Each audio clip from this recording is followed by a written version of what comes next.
a copy of this recorded meeting will be available on our Lakes and Ponds rulemaking webpage, probably within the next week. We are aiming to finish this meeting around 8 p.m. with comments starting around 5:50 or so. If you're joining online, please remain muted. And, I don't necessarily always have to say this. This is a respectful group generally, but let's be civil and respectful and remember that we probably have more things that we agree with than disagree with. And that we all really care about these lakes and we're all committed to protecting the lakes. So let's just, remember that let's all talk to each other in a respectful way. And I want to say that written comments will be accepted until February 20th at 4:30 p.m. And there's a form on the Lakes and Ponds rulemaking webpage where you can submit written comments. So kind of jumping right in, this rulemaking effort that we're currently doing started in June of this past year when the agency announced its intent to initiate rulemaking on the use of public waters rules. And then in July, we held a webinar kind of explaining our justification for having statewide rulemaking and going through some of our proposed rule ideas. And then we opened up a public comment period and held 2 pre-rulemaking public meetings in July and August. Good. Thank you very much. Bye-bye. Please remain muted online. And then in November, so we took all the comments and information we got from the pre-rulemaking period and combined them and put together a submission of proposed changes to the use of public waters rules to the Interagency Committee on Administrative Rules, also known as ICAR. And ICAR approved our proposal to go forward with rulemaking on December 8th, 2025. So right now where we are these formal rulemaking public meetings, and the public comment period closes on February 20th. And the purpose of today's meeting is, 1, to satisfy the requirement that in formal rulemaking that we have these public hearings to receive public comment. And more importantly, it's to hear feedback from the public about this rulemaking process. All throughout this, we have received comments from the public through pre-rulemaking, and we've been incorporating these comments into the proposed changes. And so the comments that we receive, whether they're verbal or written, will be reviewed and considered. And it's really great for us to get feedback on ideas, wording suggestions, and any other thoughts that you might have. All right, so just a little bit of table setting. The use of public waters was adopted into statute in the late 1960s, and basically it gave the authority for the state to manage recreational conflicts. And it gave the authority to make specific rules about uses on public waters. And it wasn't until 1994 that the set of use of public waters rules that we have now was adopted. It used to be administered by this group called the Water Resources Panel, but in 2012, the authority of the management of those rules was given to the Agency of Natural Resources, more specifically the Lakes and Ponds Program. And the use of public waters rules can be used to manage recreational conflicts, and also more recently, they've been used to address preventing the spread of aquatic nuisance species. And specifically, the rules can regulate vessels and speed limits, size of motors, and where and time of day that these vessels are operated. When the use of public waters rules say that when there is a conflict between uses and that rulemaking is necessary to address that conflict, that the least restrictive approach to reducing that conflict or addressing that conflict must be used, that we should use objective decision making, and that if there are issues that affect multiple bodies of water, that we should prioritize having uniform, consistent rules adopted rather than individual lake by lake decisions. And what the use of public waters rules requires of us when we make these decisions is that we have to balance the protection of public recreational access with the protection of natural resources. So I'm going to go through the overview of all the proposed changes. And I just want to note that the proposed changes are extensive throughout the entire set of rules. And there are a lot of changes just outside of just the wake sports issue. These rules were originally made in the 90s, and there have been a lot of changes made to them kind of piecemeal over the years, but there was a lot of updating that needed to be done throughout. So if you do go to this Lakes and Ponds rulemaking page, you can look at the detailed changes that we're proposing. And there's also a summary document that's pretty helpful that you can kind of look section by section at what those changes are. I'm going to very briefly just touch on each section and describe what the proposed changes we have put into rulemaking. So section 1 is called the applicability and purpose. This is really common in most agency rules. But interestingly, this was the title of section 1, and there was no purpose statement. So we added a purpose statement. We've also added some references to other regulations that regulate vessels. So there's it's a motor vehicles regulation that regulates boat speeds and boat operation. So we cross-referenced that, and we also added some specific language about the enforcement authority under the use of public waters rules. And so adding these cross-references and adding enforcement authority strengthens and clarifies the regulatory authority legally. Okay, so section 2 was titled Consideration of Petitions Filed under 1424.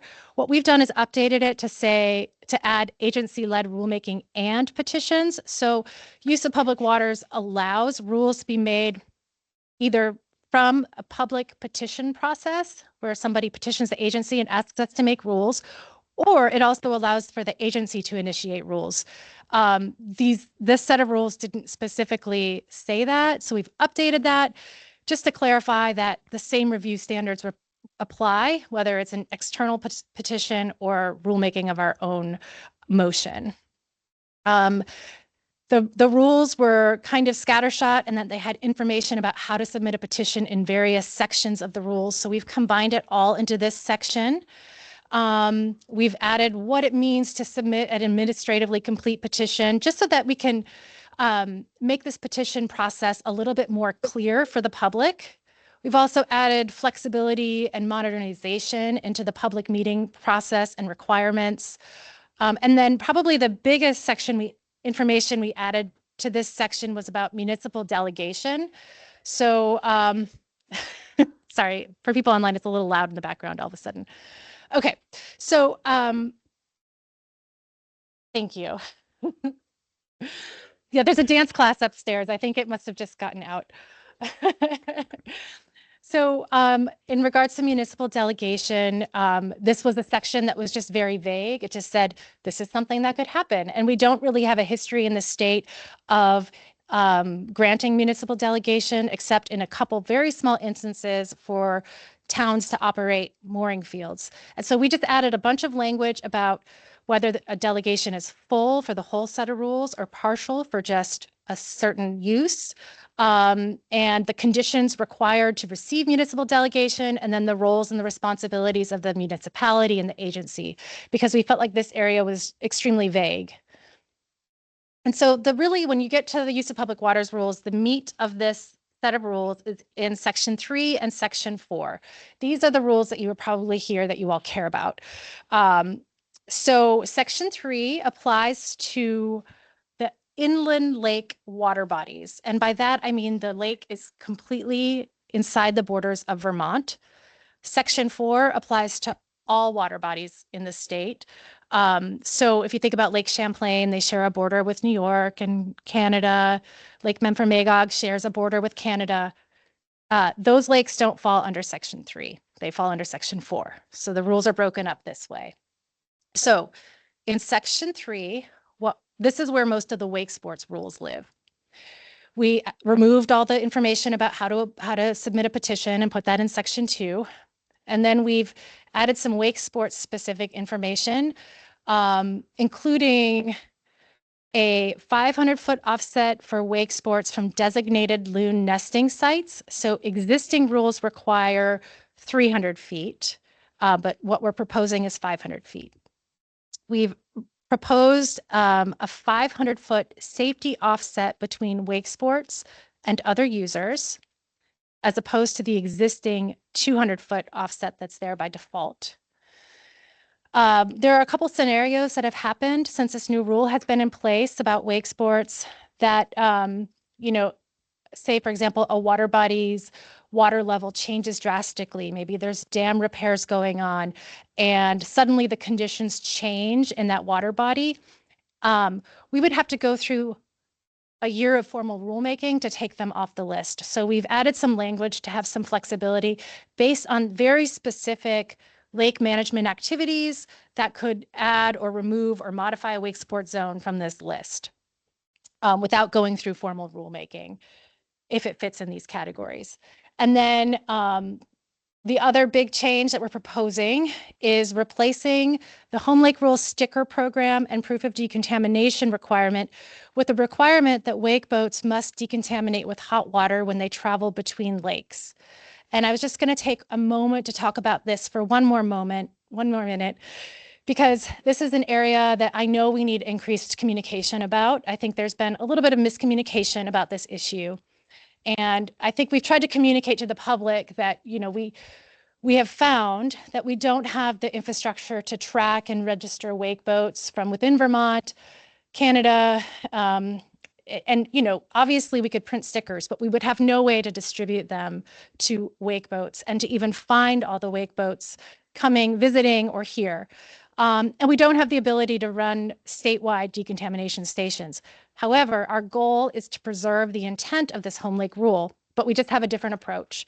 And it basically keeps the entire spirit of the home lake rule. It's just a little different. It says that when wake boats travel between water bodies, they have to have a hot water decontamination. And there is specific language about the temperature requirements, which is more specific than what the home lake rule says currently. And so we really feel that this does help meet the same spread prevention goals with the infrastructure and capacity that we have. All right, so moving to section 4. These are the general rules for all lakes and ponds, whether or not they're entirely in the state of Vermont. Most of these rules that have been there so far existing all have to do with this prevention of the spread of aquatic nuisance species. What we've done is added some language referencing statute to clarify the authority and jurisdiction for controlling aquatic nuisance species. We're adding language about the requirement of boat inspections if an inspection station is available. And then additional roles of the agency and the operators, the training requirements, and kind of just adding a lot more detail about how these decontamination programs are operated.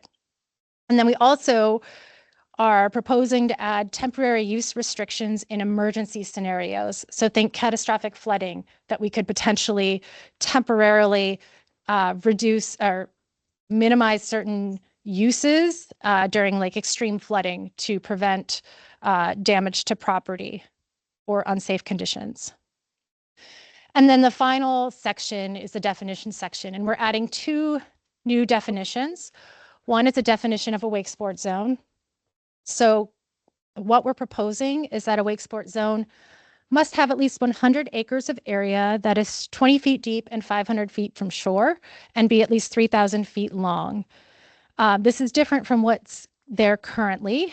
The current definition is that a wake sport zone is 50 acres that is 20 feet deep and 500 feet from shore. We're also proposing allowing for some wake sport zone shape normalization and smoothing. Then the other definition we're adding is the definition of aquatic nuisance species inspection station. This is a term that's kind of thrown in all the statute language, and there's no definition anywhere. So we felt like this was an important definition to add to the rules. So this new wake sport zone definition does have some impacts. Currently, there are 30 lakes, inland lakes, where wake sports are eligible. This new definition would change that and allow wake sports in 18 lakes.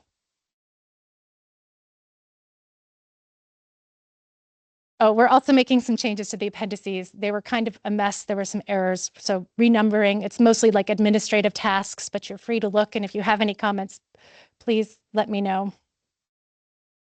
Okay, so that's a very high level summary of what we're proposing. I'm hoping that a lot of you are already familiar with what we're proposing.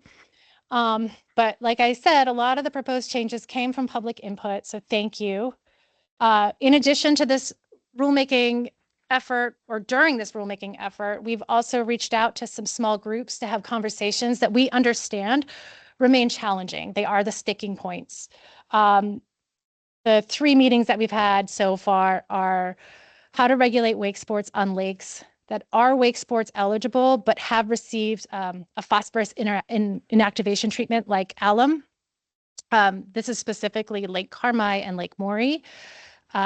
So they've received these multi-million-dollar alum treatments because of their persistent algae blooms, and there's a concern about the downward draft of wave action on the interacting with the alum treatment. We've had a meeting, we've heard some pushback that this 100 acres is too restrictive, our proposed change in the wake sports zone definition, and a request for exploring if there was room for flexibility or nuance in some of the lakes that are close to the 100 acre threshold. Or could we look at it differently? Maybe in some of these threshold lakes, allow one wake boat to operate at a time. That was one of the conversations that we had.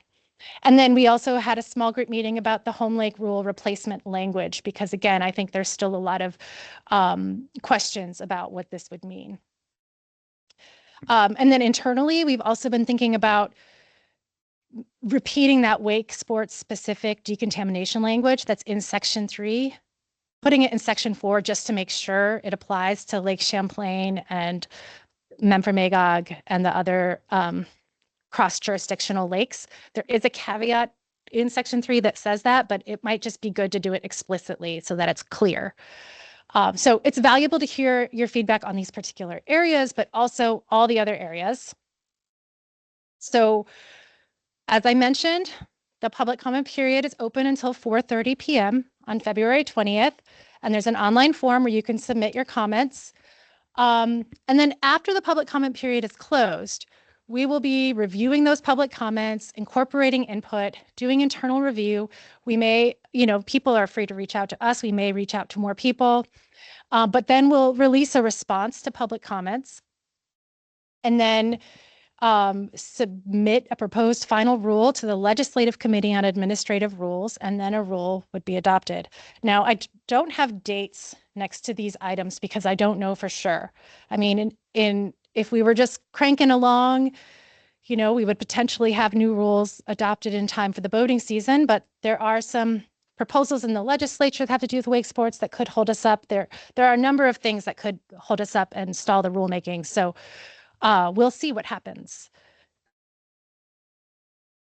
So we're going to start the public comment part of our meeting, and many people signed up beforehand to make a comment.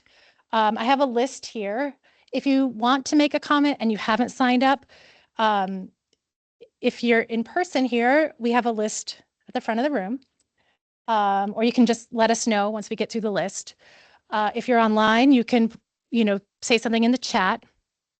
If you're in the room, it'd be great if you could come up here. And the only way people online can hear you is if you're using the microphone. So you'll have to talk into the microphone. I understand, your comments might contain questions, but, due to the limited time we have, we're not going to be able to answer all these questions right here on the spot. If you have a clarifying question, want to know something about specific language, we're happy to see what we can do. But most of the responses are going to be in written form at a later date. And we're going to ask people to stick to 2 minutes. And you are welcome to make as many written comments as you would like. And again, let's be respectful. And the Lakes and Ponds rulemaking webpage is where you can find all the information, including if you're not already signed up, there's an email sign up where you can get updates about this rulemaking process. All right, so are there any questions about the process? Okay. Well, if those do come up, just let us know. And I guess we'll get started. Okay. Oh, I did want to say, just out in the hallway are bathrooms. I know there's one there, but there's like bigger, nicer bathrooms over there and water fountains as well. Oh, and there's snacks. So, okay. So first up, and I think it probably would be good if you're speaking to come up here because there's a camera set up and so the folks can see you. So first up, we have Jack Widness. He's reading a comment for Will Milton. Thank you to the DEC and Laura for your introductory comments. This is for my neighbor on Lake Raponda. My name is Will Melton, Vermont taxpayer from 264 Lake Raponda Road, Wilmington. I've volunteered since 1984 to help prevent and eradicate invasive aquatic plants on Raponda. I'm a former president of the Lake Association and presently treasurer of the Raponda Foundation, which raises funds to promote both lakes water quality and safe and healthy recreation. I'm also a volunteer greeter at the state boat launch. Because our cottage faces the lake, I have a ringside seat for boating activity. Most residents and visitors who operate motorcraft here are respectful of the safety of paddlers, rowers, and long-distance swimmers. The introduction of wake surfing 6 years ago changed that equation, bringing more powerful motors onto our lake, which is only 220 acres. Their drivers have too many responsibilities to their wake surfers behind them to look out for swimmer bobbing in the water ahead. I soon feared that swimming of more than 100 feet from shore risked a collision with a propeller. Fellow swimmers expressed similar concerns. A younger neighbor, Laura W., reported that while canoeing with her dog as one of her favorite activities, the wake boats made her afraid to do so for fear of the wake capsizing her. These boats cannot turn on a dime, and evidence shows that they require a span of more than 3,000 feet in length and 1,000 feet in width to function. Last year, Vermont wisely decided to limit wake surfing on smaller lakes. While that banned lake surfing on Lake Raponda, enforcement is not easy and there have been violators. Laura has not resumed canoeing with her dog.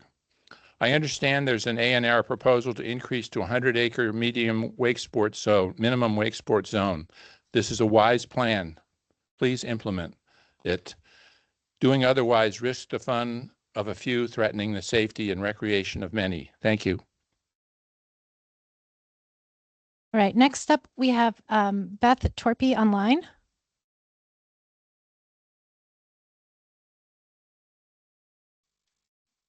Hi, good evening. You caught me unawares. I thought somebody else was in front of me.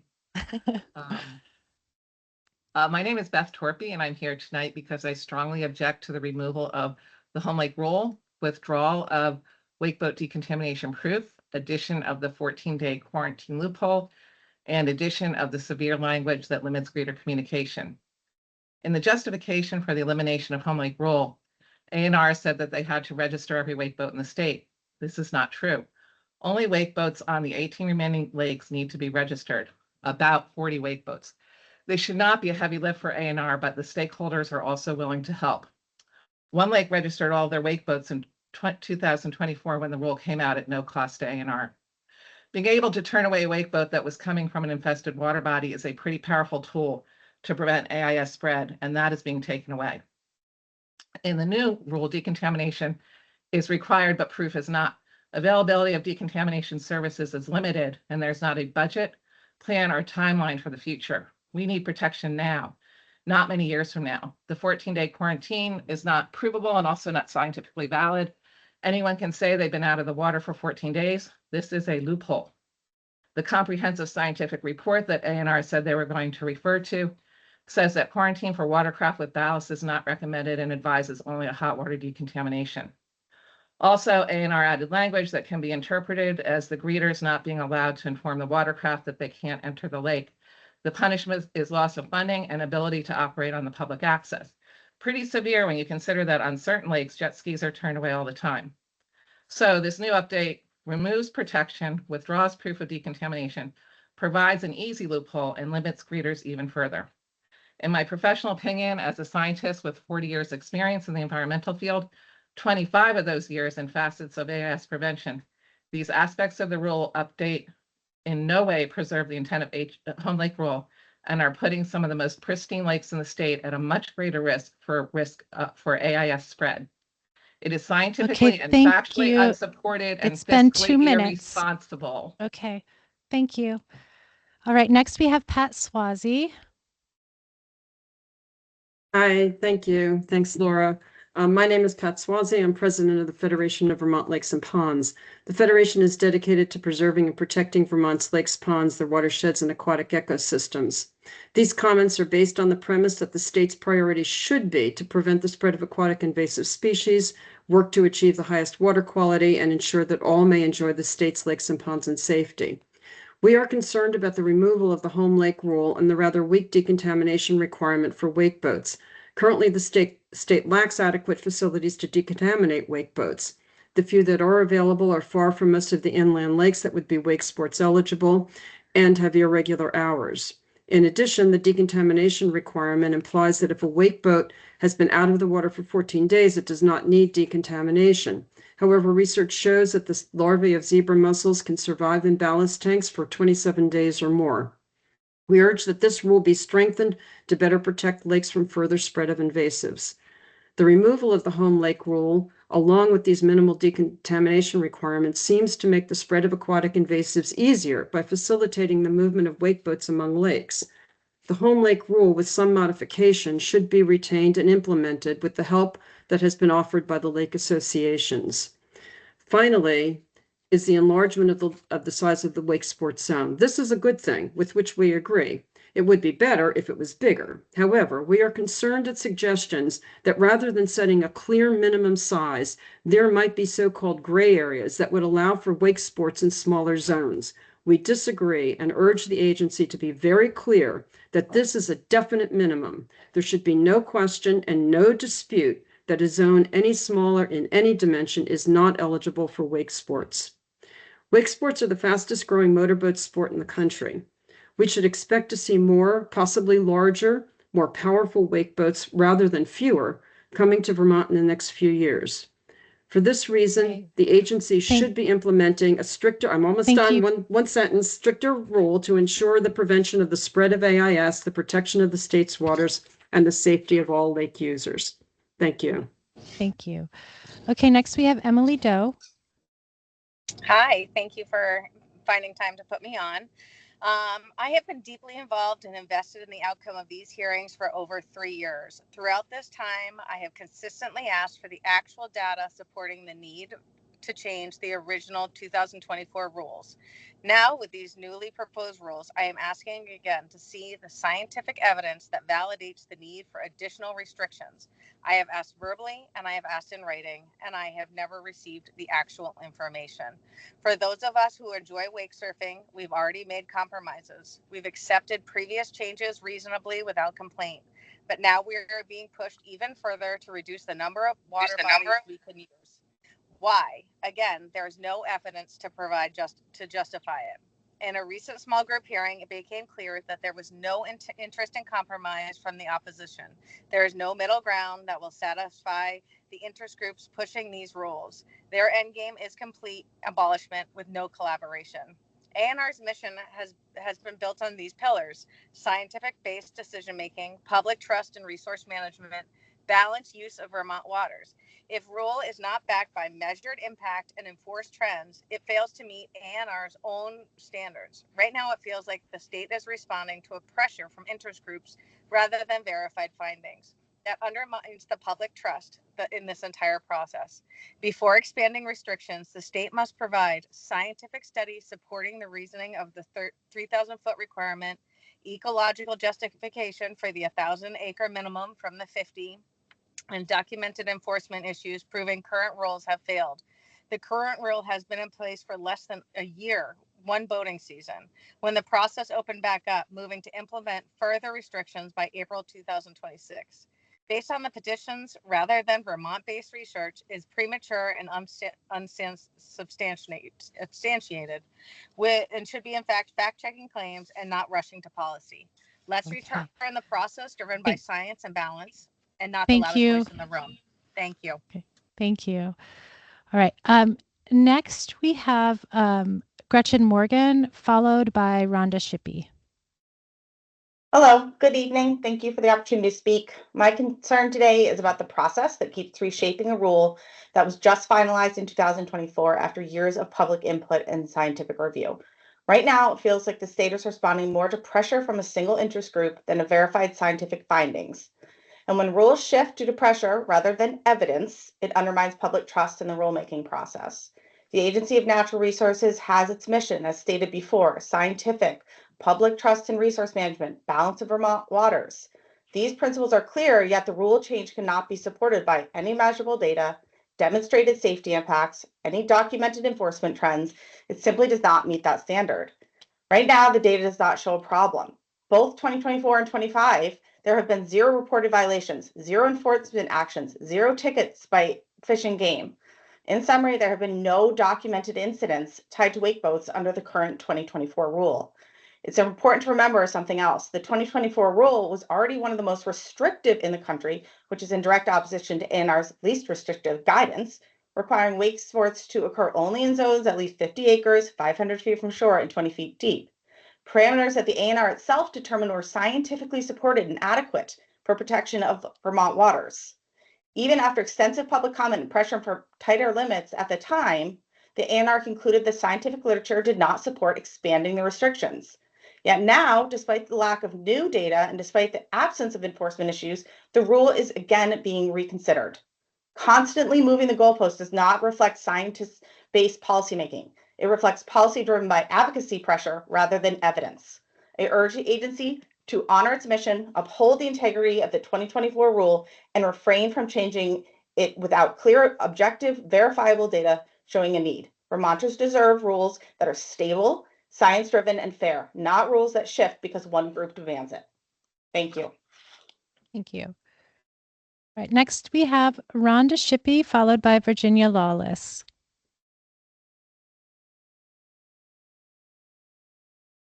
Hello, my name is Rhonda Shippey, and I'm the president of the Seymour Lake Association. My comments tonight are supported unanimously by our full 13-member board. We believe that several of the proposed changes significantly increase the risk of AIS spread in wake sport eligible lakes. The UPI rule changes that went into effect in 2024 provided 2 protections from the spread of AIS by wake boats. First, the home lake rule required wake boats to select a single lake on which to operate during a calendar year. This would contain their ballast water to that of a single lake. And second, certification of decontamination was required if a wake boat wanted to travel off their home lake to another lake and return. The proposed changes eliminate the home lake rule. It was claimed to be difficult to administer, but it does not have to be. As containment is the best protection against AIS spread, our association requests that the home lake rule be retained. Simple suggestions for implementing it will be included in my written comments. Decontamination is retained as a requirement in the proposed changes if a wake boat proposes to move between water bodies. However, no certification is required. What the agency has discovered since 2024 there currently are few to no available decontamination facilities in Vermont. They are working on a 10-year plan to rectify this that has significant costs. We cannot wait 10 years for this protection, and the state cannot afford to build a decontamination system for what is a minority number of motorboats. Because there are no reasonably available decontamination facilities, we request that this component of the proposed rule be eliminated and all wake boats be mandated to stay on their home lake for the year with no transport to other water bodies. Boats visiting from other states or Canada should be required to provide some certification of decontamination to enter one of the 18 eligible inland lakes. Thank you for listening. Please take seriously the risk that wake boats present to our lakes and implement our recommendations to protect us from the AIS risks they present. Okay. Thank you. Thank you. Next, we've got Virginia Lawless, followed by Eric Splatt. Can you hear me? Yes. Okay, great. This is Ginny Lawless. My husband and I have had a camp on Lake Parker since the late 80s. Over the years, we've had the pleasure of witnessing the natural beauty of our lake, and I've come to feel connected to the lake environment as well as respectful of the opportunity to become an active steward, attempting to protect its natural beauty and ecological health. I believe that supporting the revisions to the UPW rules is one way in which lake protections can be strengthened. I support all of the revisions and specifically the 100-acre wake sports zone, as it will better address safety concerns, cumulative impacts from multiple wake boats, and reduce conflicts between recreational users. I do not support exceptions to the 100-acre threshold. I also support the 3,000-foot run for wakeboat operation, the 500-foot buffer zone for nesting loons, and the 500-foot safety offset between wake sports and other users. Based on the most recent studies, I believe that the minimum depth should be increased to 30 feet to reduce sediment and latent phosphorus disturbance. I thank the Vermont ANR for its efforts to protect inland lakes and ponds. Thank you very much for the opportunity to speak. Thank you. All right, next we've got Eric, followed by Lucas Held.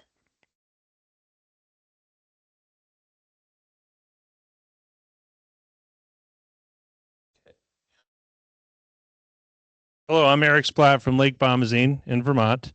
I do not agree with any changes to the current rules that are in place. I believe they should be given a chance to work throughout some time. Also, the 500-foot safety buffer is unsafe.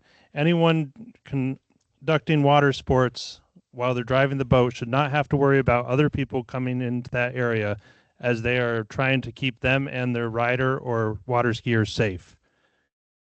We as wakeboaters have been more than cooperative over the years with dealing with this issue. I feel that it seems our voices are not being heard and that we're just being pushed aside. Thank you. Right. Next we have Lucas Held, followed by Robert Pirro.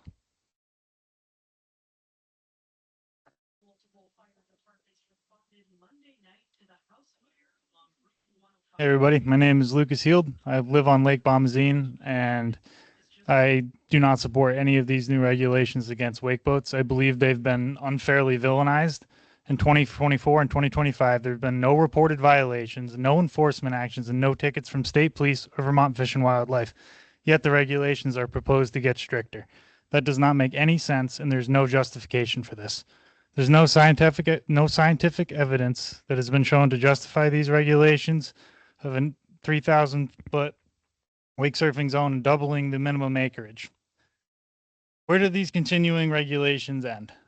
I believe the end goal is that no one's allowed to use these lakes and they're anti-boating in general. This is just a disguise and they're going after wake boats because they're an easy target.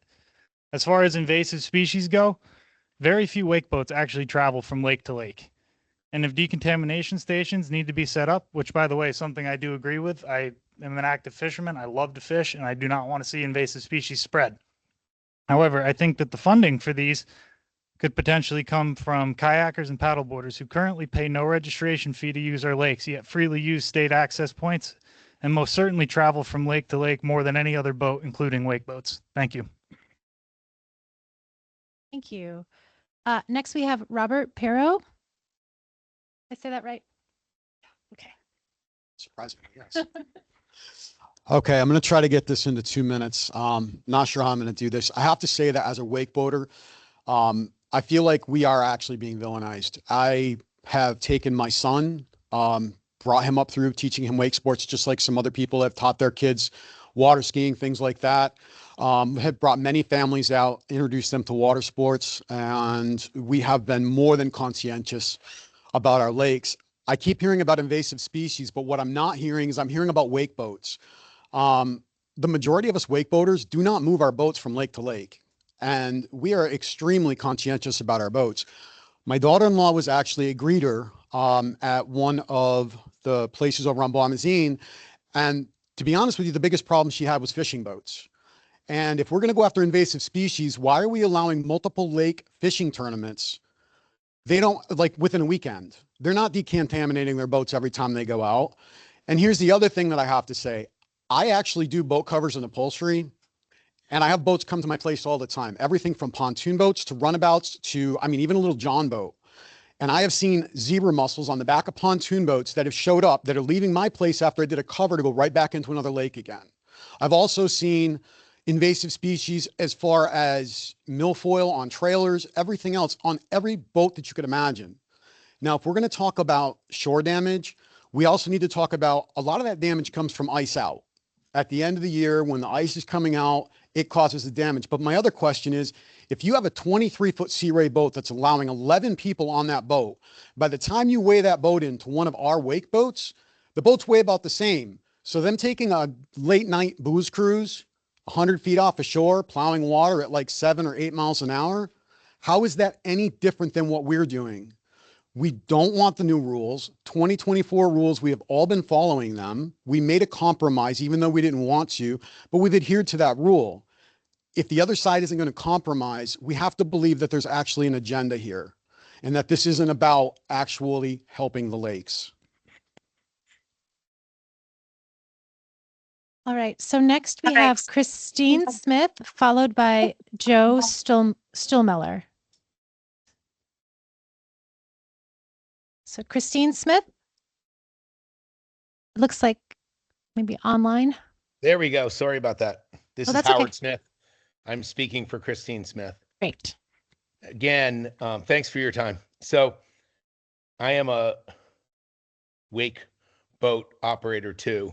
I've enjoyed it. I enjoy all aspects of enjoying myself on Lake Bomazene, from a paddleboard to a kayak to teaching my new grandchildren how to surf. I think it's exciting.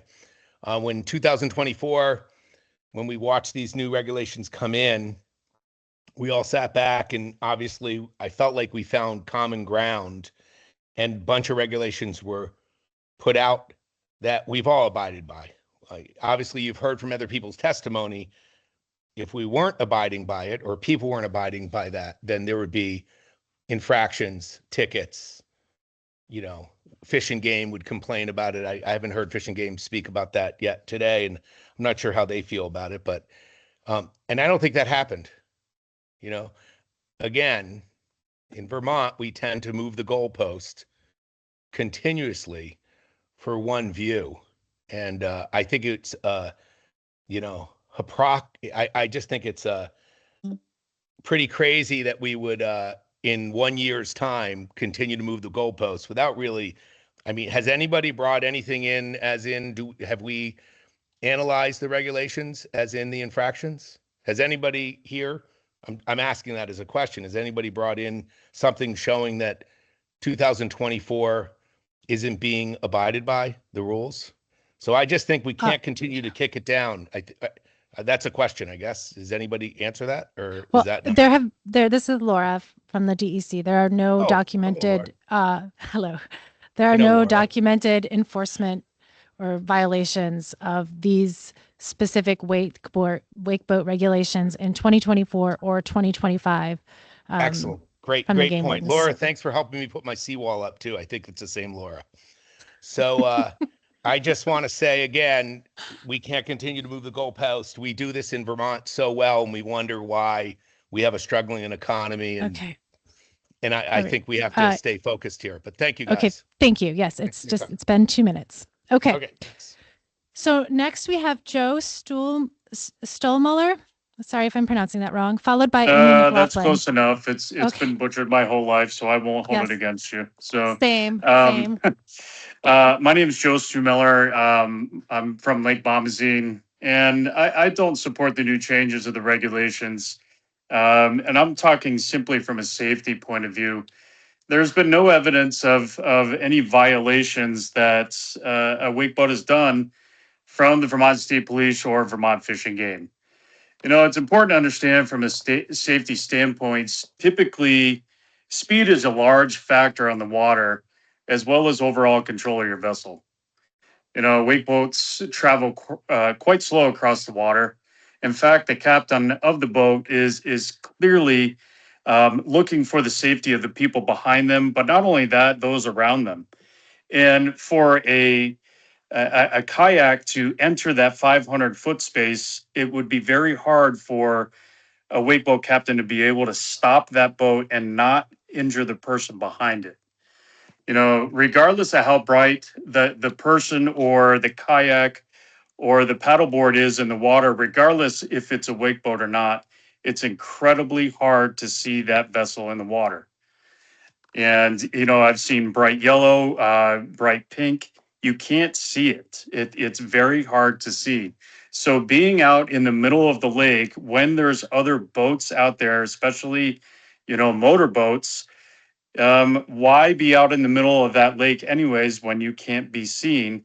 Not to mention the fact, I think if we're talking from a safety standpoint, I can't tell you how many times I've been out there and seen kayakers or those on paddle boards or even, you know, blow up tubes that you get from Walmart that have no personal, you know, flotation device, no PFDs with them. So how can someone from a motorboat or a wake boat operation standpoint be held liable for the safety of someone in a kayak that's not being safe for themselves? You know, wakeboarders are quite honestly the safest on the water. They operate the slowest, and Just they're hit the always 2-minute mark. Sorry. Okay. Next, we have Amy McLaughlin, followed by Devin Donegan. Thank you. Hello, my name is Amy McLaughlin. I've been involved in this process since the beginning and have spoken at many hearings throughout the last 2 rounds of rulemaking. I have and will submit more scientific data in my written comments with the intent that we firmly believe that the rules should not change and that the 2024 regulations should remain the same.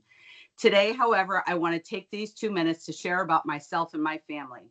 Throughout this process, we have been publicly villainized by the lobbying group Responsible Wakes and a select board member from another town. We have been yelled at, told we don't care about the lake and that our rights don't matter. And this is simply not true. My family has been wake surfing on Lake Fairley since 2009, 16 years. And only now has a small group of activists made wake surfing the target at these hearings and in the press. I want to emphasize that when we wake surf, we receive smiles and waves from other boaters. Just recently, one of the camp owners on Lake Fairley told us that my husband is the best wake boat driver and he doesn't worry when our family is enjoying wake surfing. I share this because I want people to know who we are. We have been part of Lake Fairley for over 50 years and have generational dedication to it, ranging from babies to my 100-year-old grandmother. We have been good stewards of the water, serving on Lake Fairley Association, paying and for supplying the satellite radios for greeters, moving and storing the greeter shack on our property, and at times sitting at our picnic table stuffing envelopes for the Lake Fairley Association as a family. We have continued these efforts because we love the lake and we love our community. We have tried endlessly to come up with solutions. We have even applied our own rules before the ANR issued the first set of regulations. My husband has conducted educational seminars for the greetings on Lake Fairley and as identifying wake boats. We have done this while all facing cruelty and false accusations about the wake boats in our family. We are stewards of this community in the lake, and we want to stay on our home lake, which we have done until now. We urged those of the opposition to come to the table and work with us, to acknowledge that we are not villains and that we too have rights as our children and future grandchildren. Okay. Thank you. Thank you. Thank you. All right. So next we have Devin Donegan, followed by Doug Allen.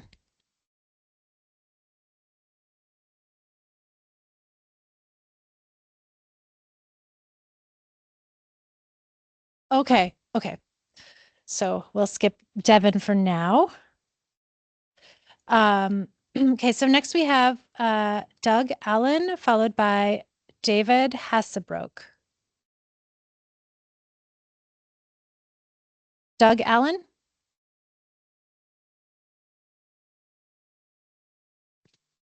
Okay.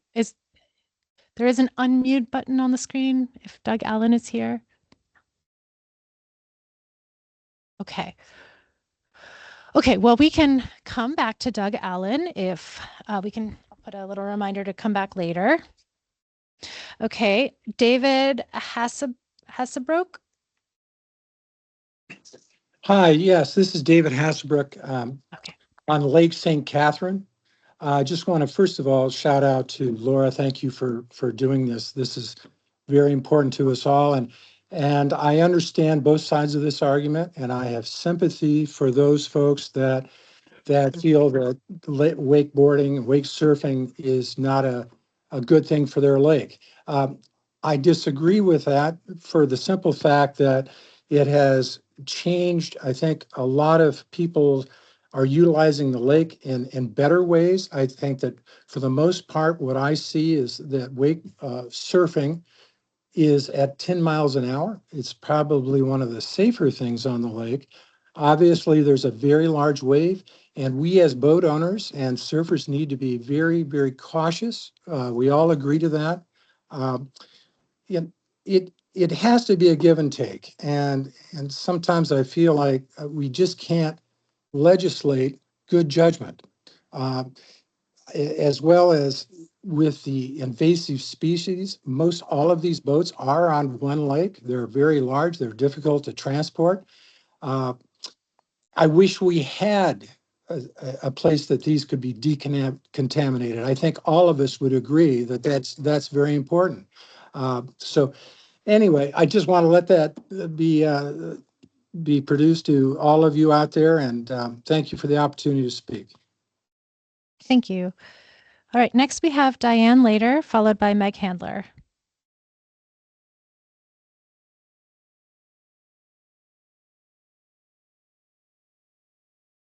Diane?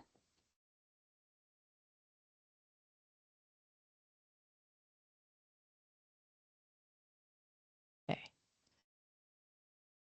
Shall we try it with sound? Oh, there we go. Thank you, Laura. welcome. Science Magazine has referred to zebra mussels as one of the most catastrophic aquatic invasive species in North America, and they are on our doorstep in the American waters of Memphremagog and lakes just north of the border. A Minnesota study published in 2018 called wake boats zebra mussels' best friend. The study concluded the best way for zebra mussel larvae to get from one Minnesota lake to another is in wakeboard boat ballast tanks. My concern tonight is for the 17 or 18 lakes that will remain on the wake sports eligible list when this rulemaking process is over. Reading the proposed rules suggests that any AIS problem is taken care of with hot water decontamination. The problem is hot water decontamination is not readily available in Vermont. There are 2 or 3 stations on Champlain, but they are only staffed part-time. They are nowhere near most of the lakes that will remain on the list. Our local boat wash stations are not capable of providing this service, nor will they ever be. And research tells us that the DEC's recommended quarantine time of 14 days in place of decontamination is woefully inadequate. The DEC has spent the last several months developing a plan for decontamination. Their focus has been and remains on decontamination for all types of vessels, rather than the very immediate threat posed by wakeboat ballast tanks. While I applaud a draft long-range plan, there is no timeline and there is no funding. Proposed changes to the rules eliminate the home lake rule, and any real protection our remaining wake sports eligible lakes would have in the immediate future. This strategy has potentially catastrophic consequences. The proposed rules succeed in protecting more of the lakes, the state's smaller lakes, and I celebrate that, and I celebrate with them. The proposed rules also unnecessarily leave our remaining wake sports eligible lakes facing an unacceptable risk from invasives. Thank you. Thank you. Meg Handler, followed by Ed Burke.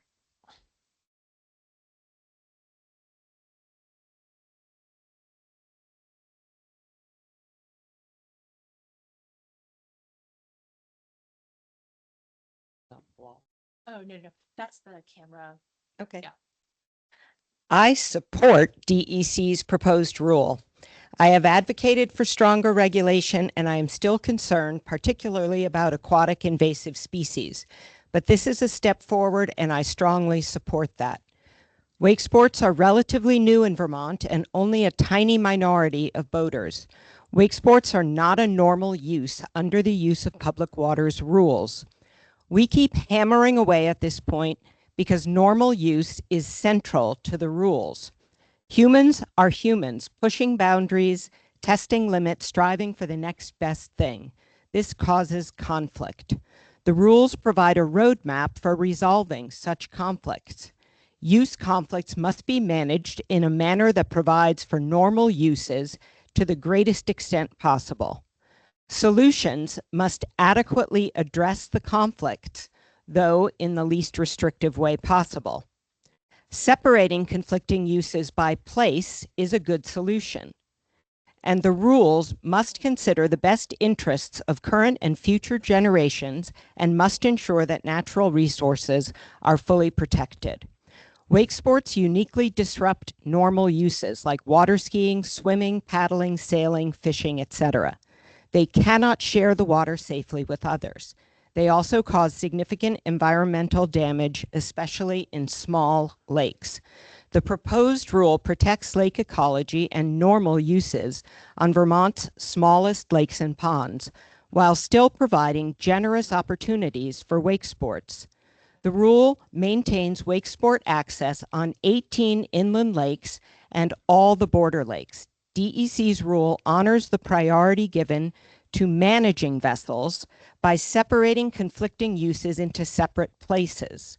By protecting our smallest lakes and ponds, DEC ensures that future generations will continue to enjoy them. I wish the proposed rule could be even stronger, but thank you for your hard work. I support the proposed rule as written. Thank you. All right, next we have Ed Burke, followed by Scott Swinnerton.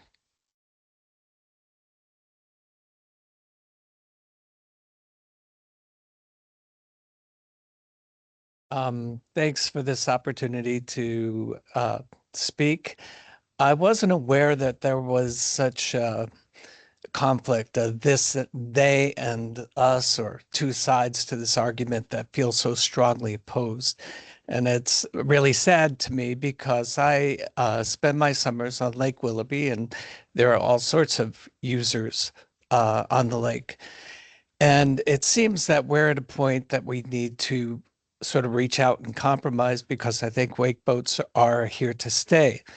In that respect, the home rule change is something that I don't agree with. I think most of the wake boaters here talked about that they're basically on Lake Bomoseen. I think we have a good contingent of Lake Bomoseen residents here who pretty much stay on their lake. And I think that undue pressure is put on the 18 lakes that allow wake boats from visitors.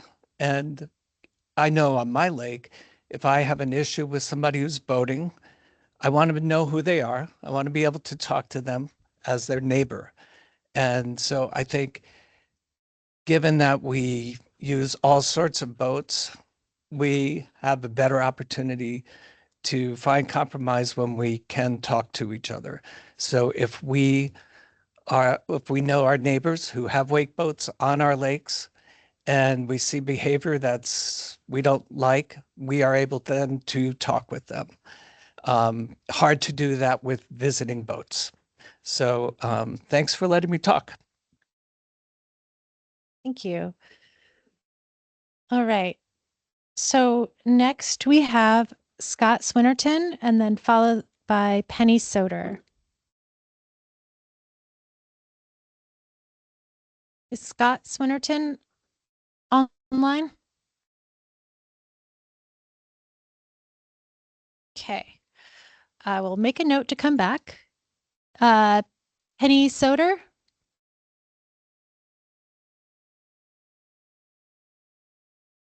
Okay. Penny Soder. Okay. Next we've got Tom Burdick. Hi, my name is Tom Burdick. I'm a wake surf boat owner on Lake Bomoseen, and I do not agree with the proposed changes. In listening to all these comments here tonight, I think some of the best things that have been said was give and take and talk to your neighbors. You know, as I think you have to look at the demographics of wake surf boat owners. These are pretty expensive boats. I couldn't afford one until I was 50 years old. Okay. I'm not a teenager who's burning up and down the lake, and I don't care about the environment. I care very deeply about Lake Bombazine and the environment in the lake and around the lake. I want the environment to be preserved for generations. I'm not a person who wants to destroy the lake. I care deeply about it. I care about the long-term viability of the lake. I want my kids and my grandkids to be on my property on Lake Bombazine for generations. So we're not these irresponsible people that I think you guys are being, that you guys are painting us as. And I kind of take offense to that. I'm a business owner. I'm president of a local Rotary chapter. I run an organization for children who are born with congenital heart defects. I think we're pretty responsible people as boat owners and boat users and stewards of the lake. My boat, I've been on Lake Bombazine for 10 years. My boat has never been off Lake Bombazine. The joke is, have you ever seen your trailer? And yeah, I've seen my trailer 4 times in 10 years. I actually bought a car in 2018 big enough to trailer my boat just in case I wanted to. I've never done it. These boats don't leave the lake once they're on it. My boat goes from Woodard's Marine to my dock, back to Woodard's Marine at the end of the summer. So the other thing I want to talk about was the loon nesting. I think there's issues about that. I have a property on the shoreline of Lake Bombazine. 90% of the shoreline of Lake Bombazine is houses. Okay, there are no loons on my front lawn. There are no loons on my neighbor's front lawns. There are no loons in front of anybody's house on Lake Bombazine. If you want to talk about loon nesting, talk to the people who built houses 50 or 60 or 70 years ago, because that's when the loons had to move. There's lots of places for them to live. I'm not against loons. They're beautiful birds. I love listening to them all day. They're beautiful animals. Just hit the But 2-minute they mark. feed. Thank you. Thank you for letting me Okay. speak. Appreciate it. Yes, thank you. Thank you. Okay. Next we have Miles Danaher, followed by Liz Bird. Thank you for letting me speak. I'm here to speak to the Department of Environmental Conservation's mission statement, and I'm going to read it: to preserve, enhance, restore, and conserve Vermont's natural resources, and to protect human health for the benefit of this and future generations. These boats are not going to accomplish that goal. And I applaud the state of Vermont for putting the rules in to limit these boats. And I think they should go further. I think that without the decontamination areas and certification to drop your boat in these lakes, you're asking for the spread of invasives. And, you know, maybe all these boat owners want to pony up and give the state of Vermont the money for these decontamination centers. And then we can all go home and have a great time. But as it stands, the Department of Environmental Conservation needs to do its job, which is preserve these lakes for future generations. Lake Willoughby is the jewel crown in the lakes of northern Vermont, and it just breaks my heart to see what will happen with boats coming in from other places to drop their ballast into that lake. You know, Bombazine residents, good luck to you, but Lake Willoughby, please don't come to our lake. And that's all I have to say. Thank you. All right, so we have Liz Bird up next, followed by Janice Dunham.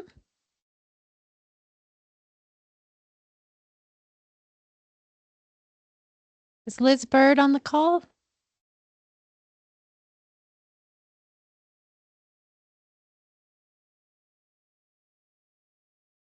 All right, we'll come back. Janice Dunham. I'm also speaking about Lake Willoughby, where I have been vacationing, and I speak for the people who are not owners, except my sister, of course, owns a house on Lake Willoughby, but we're renters. And I think the situation as it stands is an invitation to invasive species. Your new proposal is under the home lake rule. If an inspection station is available. And there's a requirement. But the thing that jumps out at one looking at what you propose is there is no enforcement. There is no significant enforcement. We've spent years sitting on the porch watching the lake. Have I ever seen, I don't think once, anybody coming out to say, do you have a life preserver? Do you abide by the rules? And the greeter program is a joke. The last time I looked at the manual, it says, don't approach them if they don't want to be approached. I mean, geez, what are you going to do? The zebra mussels are not going to wait until we have decontamination stations for them. They could do it in Ireland when they weren't. I canoed there, and they had great decontamination stations, and they were doing fine. But Willoughby is not going to make it, guys, if you don't have stronger enforcement for what you hope to protect. I have seen it happen in other lakes in New York and New Jersey. Dirty, dirty lakes. You can't swim in them. You can't boat in them. You can sit there and look at them, but you can wish that you could use them. And so I just say that there's no complaint. There are no complaints because there's no attempt to make. Okay, it's been 2 minutes. Okay. Thank you. You get my point, though. I do. Thank you. So, yeah, sorry, I don't get any joy in cutting people off, but I'm just trying to be fair. I just want to say that. Okay, yeah, I'm saying for everybody because I've cut a number of people off. So I'm just trying to be fair and not, on a power trip or anything. Okay. So next we have Danny Sharp and then John Casella. Hi, my name is Danny Sharp. Can you hear me? Yes, we can. Thank you. I own a camp on Lake Iroquois. I loved water skiing as a younger person. I look forward to paddling and sailing on Lake Iroquois this coming season. Thank you for the opportunity to comment on the proposed rule. I support its adoption.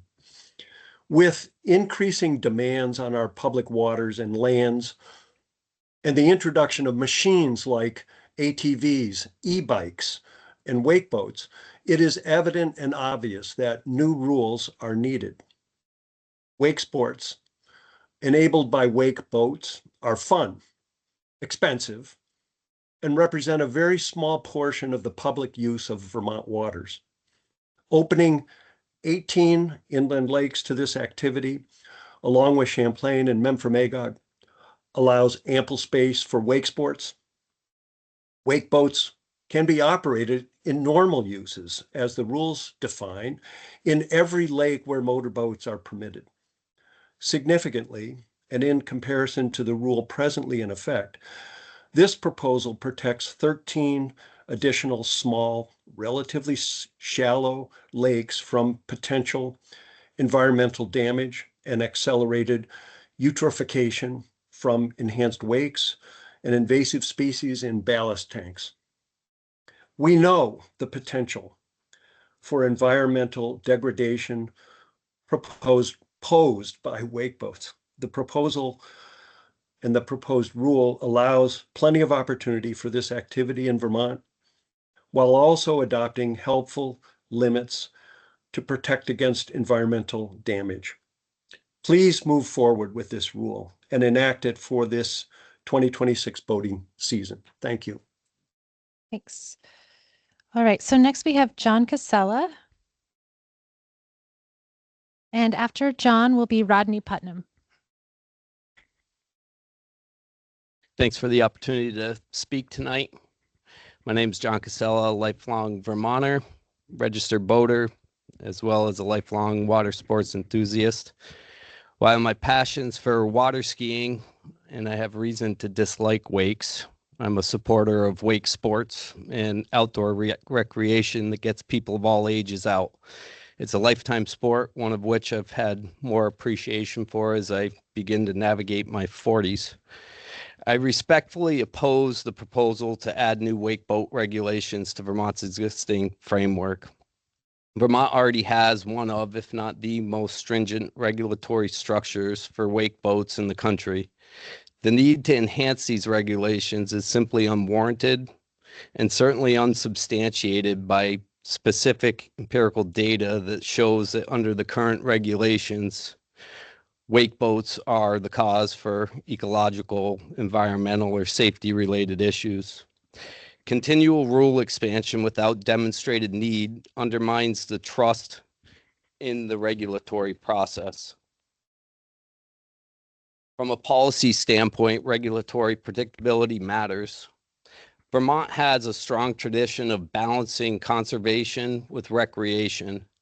The current wake boat rules reflect that balance, while the proposed rules are completely out of balance with Vermont's history of blending the two together.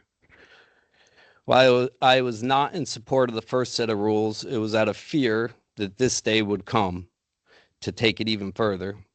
I felt a fair compromise was struck, and I could support it with balance in mind. The proposed rules take it to another level and without evidence that we're solving a problem versus appeasing one group or an opinion. Thank you for time and consideration. Thank you. All right. Next, we have Rodney Putnam, followed by Mark Amoya. Hi, my name is Rodney Putnam. I live, my primary home with my family is on Lake Iroquois. We've been here for 11 years. We are a wake boat, surf boat family. We do lots of other sports on the lake as well. One thing I did a quick Google, there's roughly 1,350 hours of daylight between the end of May and October 1st. We, on average, put about 25 hours on our boat. We're not out there that much. I strongly oppose these changes. We do the 3,000-foot rule. I don't understand where this is coming from. Half the time, to allow other boaters to use the lake, or kayakers or paddleboarders or fishermen, we're using half that distance. And it's a compromise. It's everybody, the lake belongs to everybody. Everybody should share and compromise. We're not, the water skiers are out in the morning, or people are tubing, or fishermen are out, paddleboarders, kayakers. It's also fallen on us in the last summer to go out and educate people about the rule changes. And it falls on us. I really feel like there's a bullseye on our back. And there should be balance, there should be compromise, and there was already a lot of that in this first rule changing. Also, the 3 other boat owners that I know on my lake, our boats don't leave this lake. Again, we don't go anywhere. I totally want conservation, and I don't want to see the spread of invasive species. I think there's also an easy fix. Our boat motors put out, as a motor runs, the water that exits the motor is 140 degrees. I think there's a way for technology to actually sterilize the tanks as the boat's running. I think that's a technology that could be developed. Thank you for your time. Thank you. All right. Next, we have Mark Amoya, followed by Greg Woodard. Hi, my name is Mark Amoya, and I'm opposed against the new rules because the rules that were just put in effect in 2024 have not had a chance to become. And as far as the spreading of invasive species, wake surf boats dump their ballast every time they go up on a hoist or get taken out of the water. They hold as much water as a fishing boat in their live wells. And the 500-foot radius, that's unheard of, because who's going to be at fault if someone crosses it? It just doesn't make sense. That's looking for a problem. That's about all I can say. Right. Thank you. Next, we have Greg Woodard, sorry. And then we have Helen Drew after.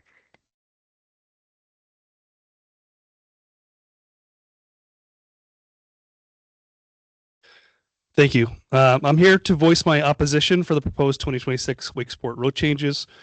For over 75 years, my family has helped generations of voters enjoy Vermont water safely and respectfully, not just Lake Bombazine, all over the state. We are currently being told that the rules passed just 2 seasons ago are insufficient.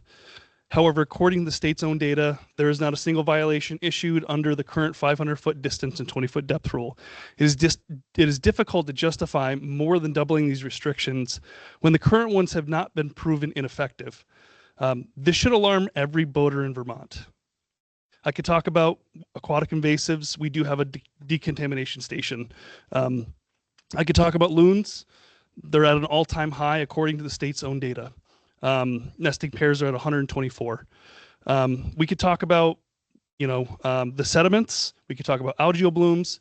A lot of the science behind that is it's not a one size fits all study that looks at different sediment types. There are different sediment types and diverse lake geology in Vermont. So there's a lot of things that I could talk about. What I really want to say is the proposed 3,000 foot rule requirement and 100-acre minimum are not a safety measure, and it could look like a targeted elimination of wake boats in general. These rules would reduce the number of eligible lakes to 18 by forcing wake boats into small handful of water bodies, creating dangerous traffic concentrations and turning manageable activity into safety hazards throughout forced congestion.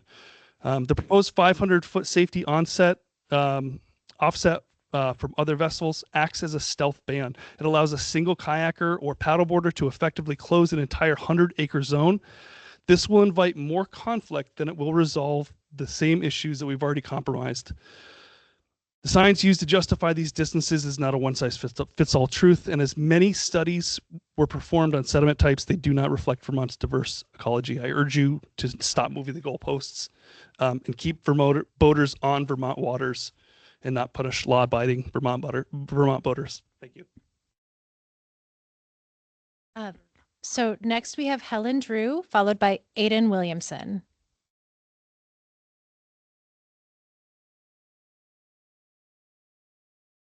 Helen Drew.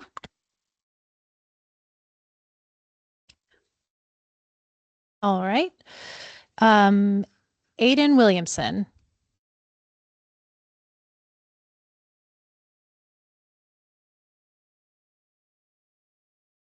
All right. We have Thomas Eicher. Oh, great. Yes. I think it is. Sure. Thank you. Thank you for the opportunity to speak. Thanks for listening. My name is Thomas Aker. I live on the southeastern shore of Lake Bombazine. I have since 2017. Out of the windows of my home, I see water skiers and fishermen and kayakers and paddleboarders and sailboats all enjoying our lake. I am not a wake surf boat owner. I prefer water skiing and sailing and kayaking, but I am strongly opposed to the continued pressure to restrict the use of recreational activity that's responsible. I see it as very responsible on our lake. All of the friends that I have that own and operate their wake boats, they complied with the new rules that were set in place in 2024. So, and so far, all I've heard tonight is the same complaints that we've heard since the beginning. What has changed that would cause the agency to come up with a new set of rules within a year and a half of imposing the rules that everyone seems to be complying with? My objection here is process. I think the agency should protect the responsible recreational rights of Vermonters just as strongly as they're being encouraged to protect the environmental heritage that we have in the state. I think we're targeting an audience. If the real argument is invasive species, you are targeting the wrong population. We're hearing that tonight pretty clearly. Wakeboard users, for the most part, don't change lakes. If you're worried about it because people are coming to your lake from out of state, where's the evidence of it? I think that this is the same rhetoric we've heard before. I was actually quite relieved that the state, through the rigorous process that it went through, adopted the rules in 2024 and seemed to put the issue to rest. And now it's not been long enough for you to really judge whether these rules are working. So that's what I've got. Less than 2 minutes. All right. Next, we have Alexis Jetter, followed by Marty Maher. Hi there. Can you hear me? Yes. Okay, great. So I live in Thetford Center, Vermont, and I swim in Lake Fairleigh. I'm writing to support the new regulations that would prohibit wakeboarding on Lake Fairleigh and other moderately sized Vermont lakes. For over 35 years, my family has enjoyed the treasure that is Lake Fairleigh. We don't live on the lake, we live nearby. We've raised our children there from their earliest days. And for many years, from late spring to early fall, we've swum with friends and family on both the north and south ends of the lake. It's a relief that wakeboarding is no longer allowed on the stretch from Treasure Island to the north end of the lake, but Treasure Island, which is our local beach, isn't open in spring or fall. So that's when we brave the cold water and swim in the other direction, heading south. And that puts us very close to the current wake boating zone, and we've grown increasingly concerned about our own safety. Frankly, when we hear a wake boat on the water and they set up a distinct roar, we hesitate to go in the water. If they appear when we're already some distance from shore, we try not to panic and we prepare for the powerful waves that rapidly fan out from the boat. The huge swells they come fast, one after the other. They hit hard. It's frightening, even for strong swimmers. Our children, when they were small, would not have been able to handle the waves. Now, the motorboats and pontoon boats and other,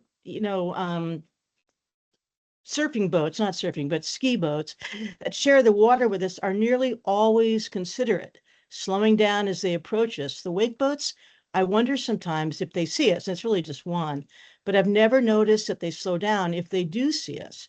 Now, people tonight have said that there have been no reported conflicts or violations. Frankly, I never realized there was any agency I could report this to. We've talked about it with other swimmers, other kayakers, with the manager of Treasure Island, with our select board and state legislator. I will definitely report these incidents in the future should they arise. But why can't we just prevent these conflicts? Wake boats are still welcome on the lake as long as they don't destroy the safety of other lake users. There should be no flexibility or nuance when it comes to safety. Wakeboards, yes. Wakeboats, yes. Okay. Wakeboarding, no. It's been 2 minutes. Thank you. You're welcome. So next we have Marty Maher. Sorry. Mar. Oh, okay.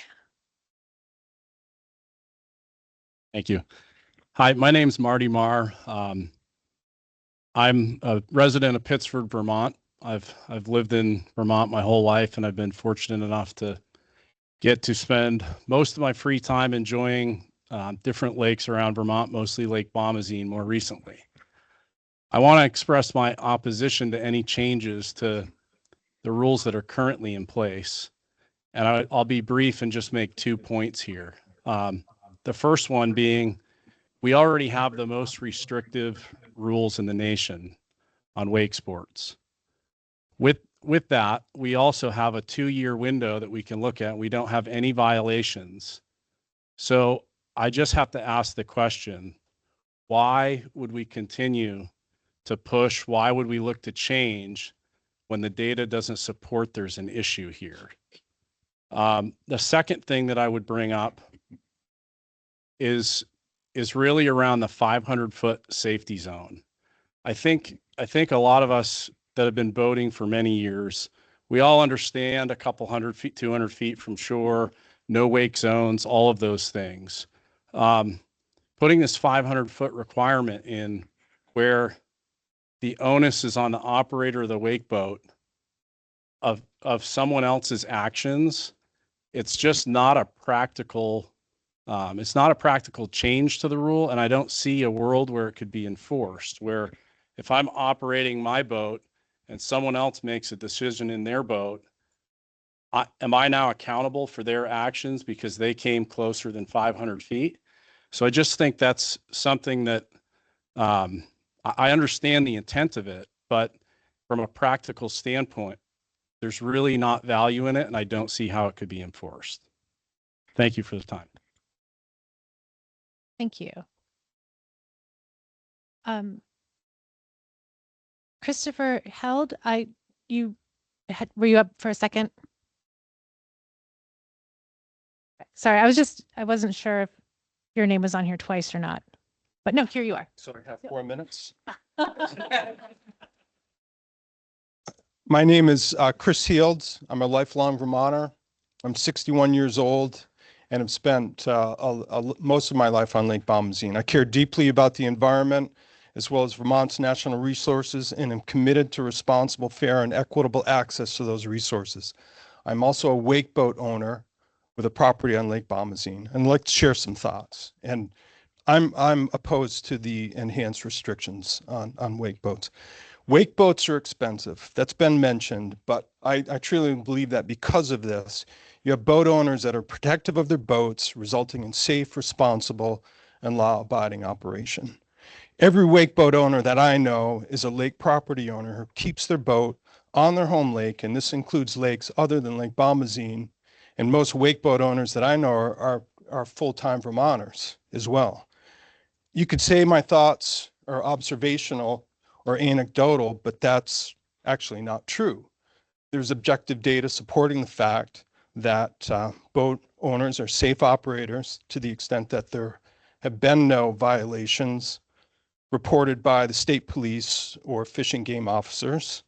I would challenge the ANR to actually cross-reference boat registration data and property ownership data based on property tax data, and really understand like how many wake boat owners have properties where they're going to keep their boats on a lake, because you never see. I live directly across from the green dump, which is the primary access point at Lake Bombazine, and I hardly ever see a wake boat that isn't is coming onto the lake. But anyways, I think that the other thing that really baffles me is there's no objective data supporting the fact that wake boats are impactful to the loon population or impactful to the lakeshore erosion. And I don't understand how regulations can be made without objective data to support that. It just doesn't make sense. Thank you. Thank you. All right, so next we have Nicole McPhee, followed by Gay Martin.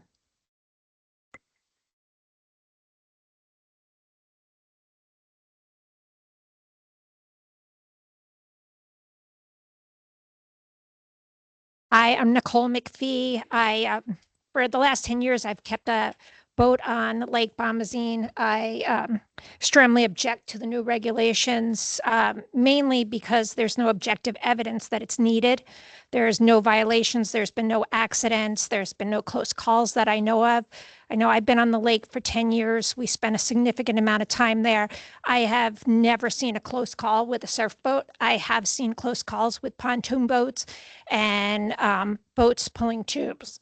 And my kids have had some close calls with fishing boats, especially if there's a tournament. I don't think there's any need for these new restrictions, and therefore I object. Thank you. Next, we've got Gay Martin, followed by Jill Dutton.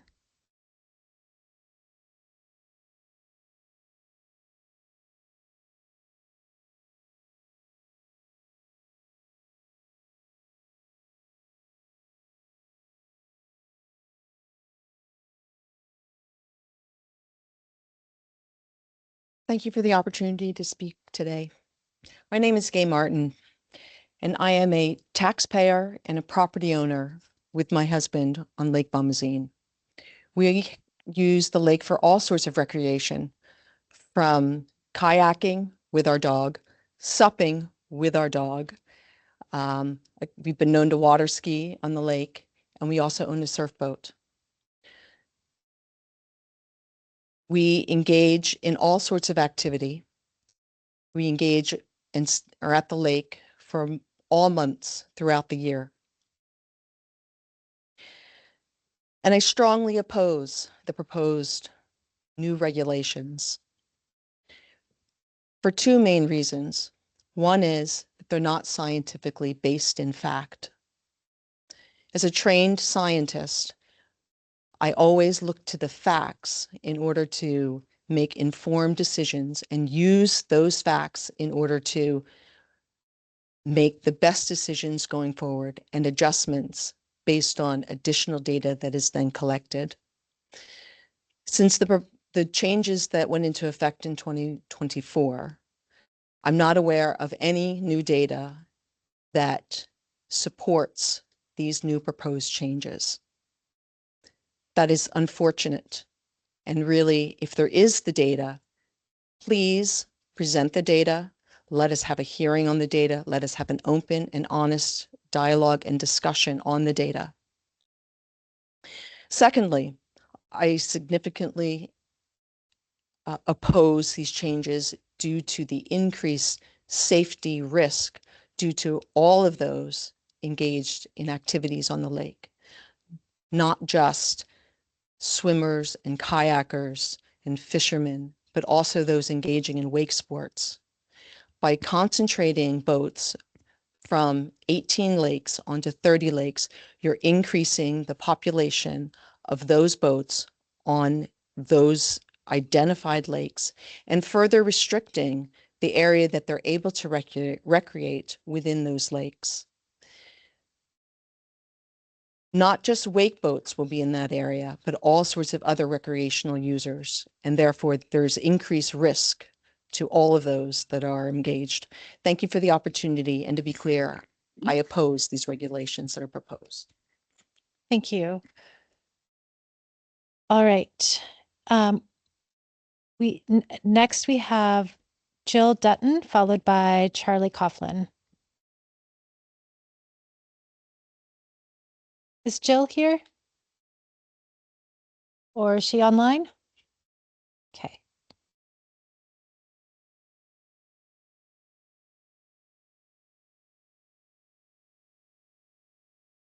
Okay. Charlie? Okay. And after Charlie, we've got Andy Kanosh. Good evening now. Lifelong resident of Vermont and spent many years, probably close to 30 years on Bombazine. And I want to just be clear right up front that I oppose any changes in the wakeboard rules. And I don't want to spend too much time saying what everybody else has said, but there have been no accidents, no citations, no issues with the current violation. So why fix something that's not broken? Okay. So some other points that I think are interesting is that wake boats function in two modes. It functions in a motorboat mode and it functions in a wakeboard mode. We have been singled out with our wakeboard, okay, to give a window of 3,000 feet. 3,000 feet and 200 feet wide is my understanding. Why would you do that with a wake boat when it's the slowest boat on the lake? When we're wakeboarding, we're going 10 miles an hour. And why do I need a 500-foot buffer? In the motorboat mode, if you want to keep that rule, fine. But then that rule would have to apply to every motorboat on the lake, not the wake boats. Wake boats go slow. Okay? During the course of this listening here, one thing came through, and I want to point this out. We all have a love and a passion for Vermont and the environment and the issues that are related to the boats. And I'm really not convinced that the wake boats are the root of the problem. I'm going to point out a couple of numbers, facts, which I think we've been short on facts here. Okay. The numbers that I've discussed with Eric Splatt here is there is 300 wake boats in Vermont, 300. Across the country, wake boats take up 1 or 2% of the total population of boats. Okay. So if we're focusing on 300 boats in Vermont, let's just say we fix that. Okay. There's 27,000 other boats that are used in Vermont that are going to bring the invasive species all over the place. We're not the problem. Thank you. Okay, next we have Andy Kanosh, followed by David Kidney. Can everyone hear me? Yes. Yes. All right. Hello, my name is Andy Kanash. I am a resident on Lake Bombazine. I have been a surfer since approximately 2010. I strongly oppose these new rules and regulations that are being presented forward. I believe that everyone's anger and frustration is currently being pointed at the wrong direction. I have been an avid surfer in that time, and in my personal experience, based off of maritime rules and regulations, there has been more problems with non-surf boats being extremely close within that 200-foot mark of people being towed. I have had personal experience in regards to being behind the boat surfing physically and seeing the whites of other boats, other people's eyes in boats that have gotten extremely and way too close to me surfing. It has aggravated me to the point where it's been very unfortunate to have those other non-surf boats be around and just causing a bunch of mayhem. I have also been on docks on multiple occasions where people disregard that 200-foot mark of a no wake zone. Obviously, as pontoons and other boats are continuously getting bigger and bigger, they're making more waves, causing more issues around the edges of our lakes. I think everyone's heart is in the right place. I think the point is just being everyone is just being pointed in the wrong direction. Thank you so much for allowing me to speak, and everyone have a good night. Thanks. Thanks. Next we have David Kidney, followed by Ryan Coughlin.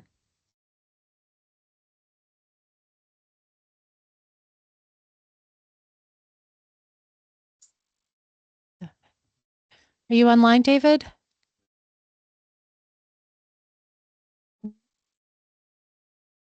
No, David Kidney. Okay. Then next we have Ryan Coughlin.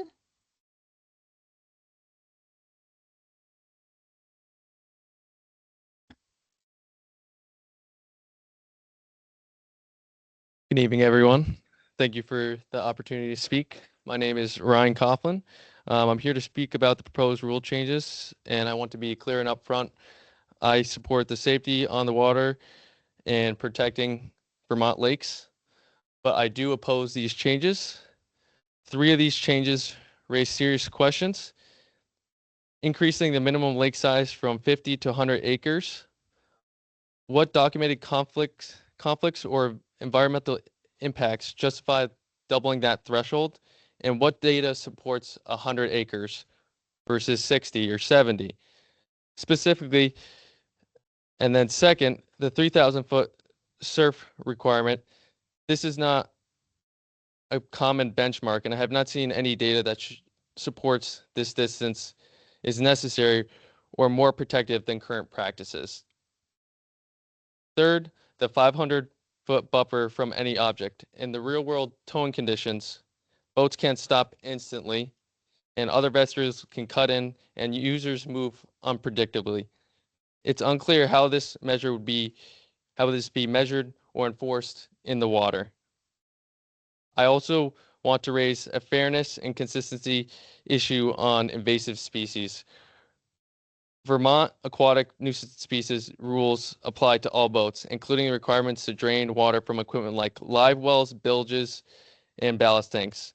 And Vermont also requires the permits for fishing tournaments on the waters of the state, with applications that the body of water, meaning these events occur across multiple Vermont lakes. If invasive spread is a concern, preventative and enforcement should be consistent across all trailer boat activities, not just focused on primarily one group.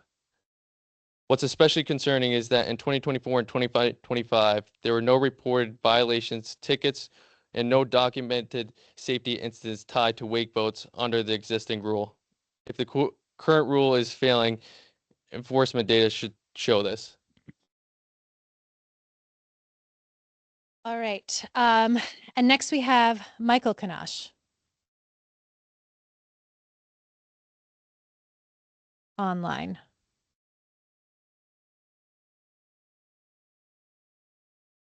Michael Kanash?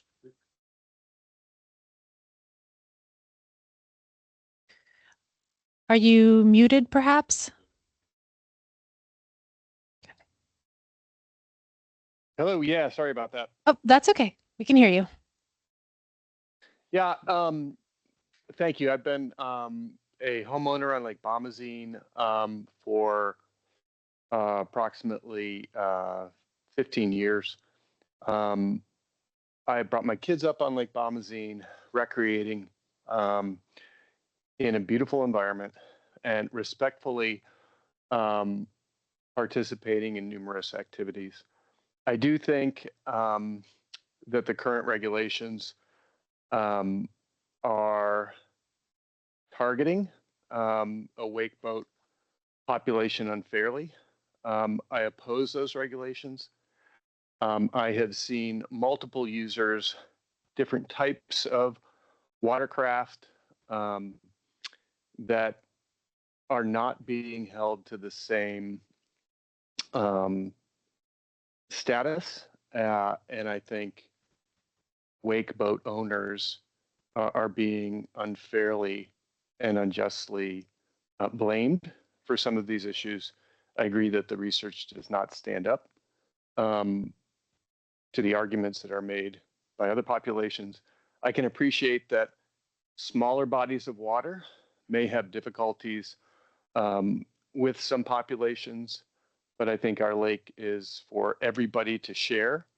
And I don't think that the arguments regarding erosion and invasive species stand up to the evidence. Thank you. Thank you. And then next we've got Shane Switzer, followed by Jim Morgan.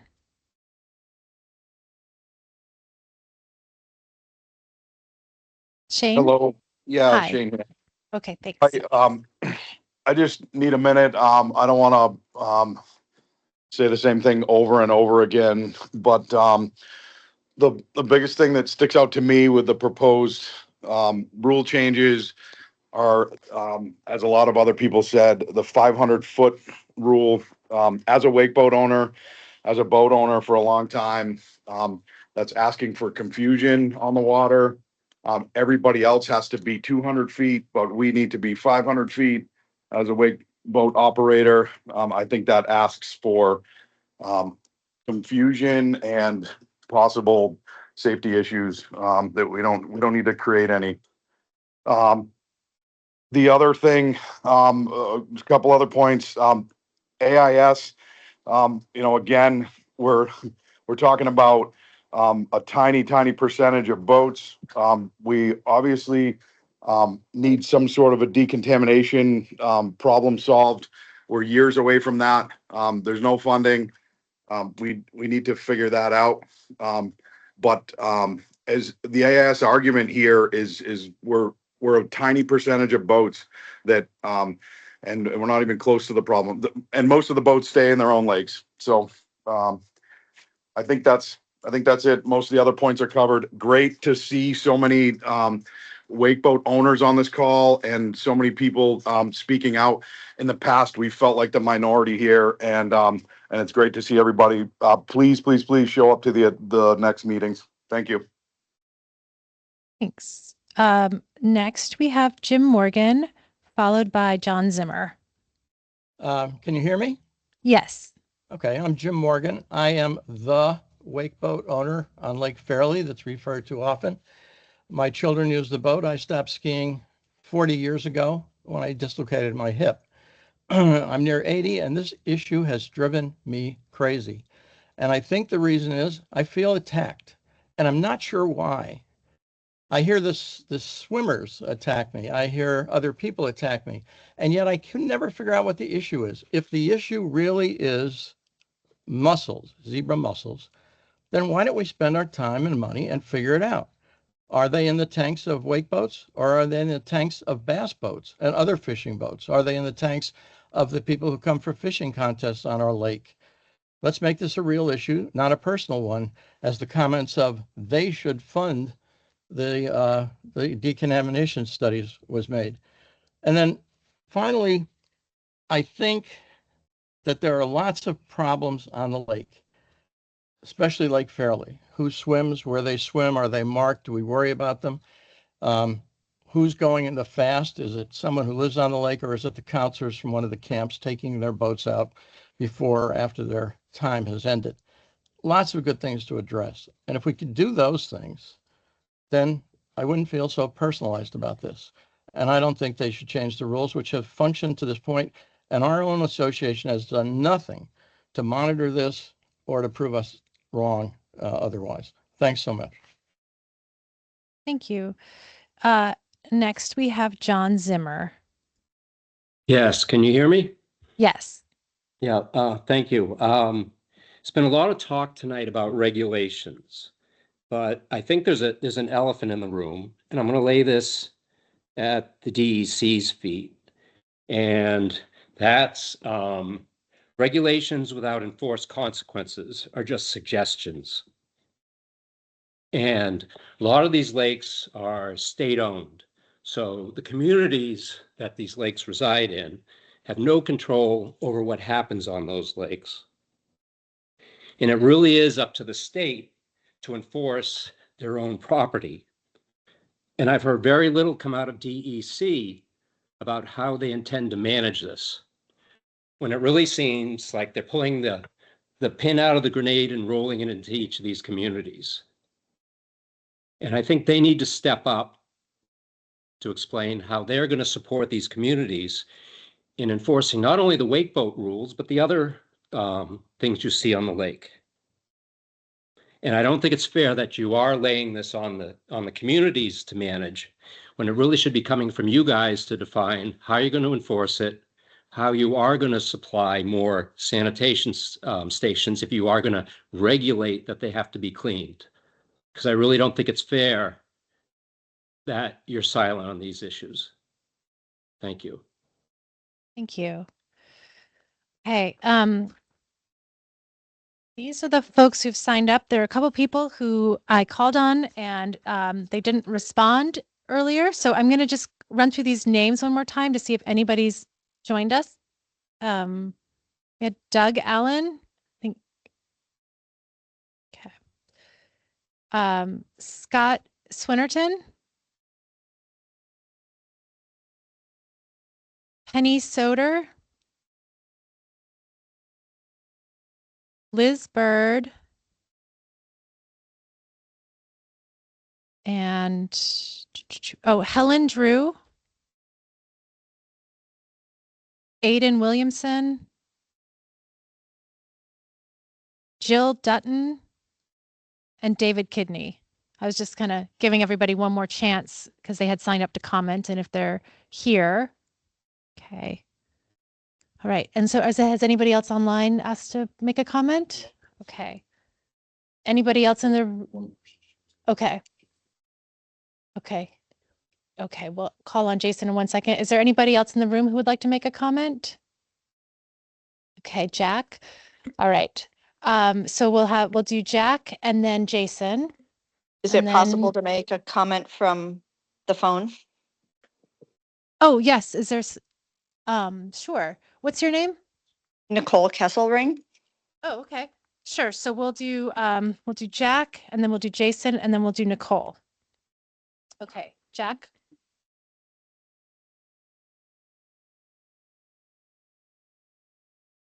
Hi, thanks again. Thanks to all of you for coming tonight and for your comments. It's been very interesting. My name is Jack Widness. I've been a permanent resident of Vermont for 10 years. I've been a greeter and live on Lake Raponda and love Vermont and the environment. What I want to focus on is, I hope, a topic that we can agree on, that I heard several people. I just want to focus exclusively on decontamination. And this is a suggestion for the DEC. I think that science should be applied to this, and it could be applied to this. And specifically what I'm referring to is there are several documents in the United States and Canada put together by scientists in blue ribbon capacities. And every 4 or 5 years, they review this. And why do they review this? Because new data becomes available. So my suggestion is similar to what you do for lakes. If the lake goes up and down because of dam or other flooding or other problems, that instead of having to go back to rulemaking, that there be, my suggestion, and I don't have it all worked out in my brain, a group consensus where you'd look at these scientific papers that come out every 4 or 5 years, again by a blue ribbon group, any other new science, and also incorporate the stakeholder group. And I would include in that the wake boat manufacturers, the people who own marinas, people from FOVLAP, others in the group to get together. And I think one of the things that this would do is it would get a discussion, and then somehow the DEC, which would also be a partner, would be involved in this. But it involves not trying to go back and have to reinvent the wheel every time that there's science that moves on. And I think we all know that science progresses. So that's my suggestion. Thank you. Thank you. All right, next we have Jason. Hi, good evening. Thank you. Again, a lot of people have stated that they're in opposition to any new regulations, and I agree with that. I've been vocal from the very beginning of this process about the regulations and now the additional regulations. I think while I don't want to repeat, at the same time, I think it's very important to stress the confusion that I feel the 500-foot rule will bring. It's just not normal to have one special regulation for one special boat operating in a special mode that nobody else has to take responsibility for. So again, it's been brought up, a wake boat operating in wake sports mode in the middle of the lake that needs to stay away from 500 feet away from other boats, and another boat decides to get within 500 feet of it, and there's no recourse except to the wake boat operator is, I don't want to say it's not fair, but it's just not fair. It doesn't make any sense. And until we have a regulation that puts the onus on both people, both the wake boat operator and the other boating operators, I just don't think that is going to be enforceable. I don't think it adds anything to this discussion. And with that, I did bring this up once before, and the response was that if DEC was on the lake and enforcing these rules, they'd be able to use their judgment and discretion. While I truly believe that to be the case, that doesn't account for reports and arguments that occur when DEC is not there to visibly witness these types of events. So this 500-foot rule is really, really not in the best interest of. Thank you. It's been 2 minutes. Forward. Yep. Thank you. All right. So next we've got Nicole Ketzelring, followed by Eric Stage. Hi, I just wanted to echo a lot of the comments that we've already heard. I think folks like John Casella and Tom Aker were very eloquent in their presentations, and I don't need to repeat that, but I just wanted to say that I've been a property owner on Lake Bomazene for 14 years, and I do not support these new regulations. Thank you. Thank you. And Eric? Yeah, can you guys hear me? We can. Okay, perfect. I guess my concern with the rules they're putting forward would be they're trying to their argument is to protect the lakes, but they're not applying that to every boat on the lake. And just like Charlie had stated, wake boats are a very small percent of the boats that travel between lakes, and as everyone said, usually the wake boats stay in the lake they're in. So if their big push is to protect the lake and invasive species, they're going after the wrong group. And my other concern is if we just keep pushing this regulation more and more and more, like where does it stop? We just had 2 years, no violations, no complaints. And it worries me that if we continue to move it forward, that it's going to get to the point where no one can enjoy the lakes and they're just going to be there. So I obviously oppose the rule. I just wanted to make that heard. Thank you. All right. Any other? Okay, nobody else online. Okay. Well, thank you all for being here today. I'm sorry this room is cold. I keep touching this heater. It's like barely on. So, but I hope you all drive safely home. Just, as I said a couple times, our public comment period is open. I think that there's a lot of important discussions for us to continue, and I appreciate everybody's participation.